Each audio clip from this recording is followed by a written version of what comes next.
Night ബീച്ചിൽ പോയിരിക്കാൻ നല്ല രസമാണല്ലേ. എന്നാൽ ഇതേ ബീച്ചല്ല കേട്ടാ, റോഡാണ്.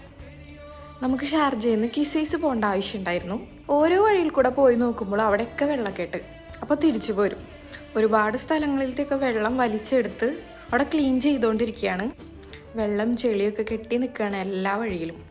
വെള്ളപ്പൊക്കത്തിൽ നിന്ന് ഞങ്ങൾ അങ്ങനെ ബാക്ക് ടു നോർമൽ ആയിക്കൊണ്ടിരിക്കുകയാണ്. ഇത് വേഗം തന്നെ ശരിയാവണം, കാരണം സൂപ്പർ മാർക്കറ്റുകളിലൊക്കെ ഫുഡ് ഐറ്റംസ് ഒക്കെ കുറഞ്ഞു തുടങ്ങി. ഈ കാറിൻ്റെ ഒരു അവസ്ഥ കണ്ടാ, എയർ ബാഗൊക്കെ പൊട്ടി വന്നിട്ടുണ്ട്. അപ്പം അത്രയും ഫോഴ്സിൽ വെള്ളം അടിച്ച് കയറിയിട്ടാണ്. ഈ കാറ് ഫുള്ള് ചെളിയാണ്. അപ്പം അത്രയും ഹൈറ്റിൽ വെള്ളം കെട്ടി നിന്നിരുന്നു. ഇതുപോലെ ഒരുപാട് കാറുകളാണ് കച്ചകളിലും കാർ പാർക്കിങ്ങുകളിലും റോഡ് സൈഡിലൊക്കെ ഉള്ളത്.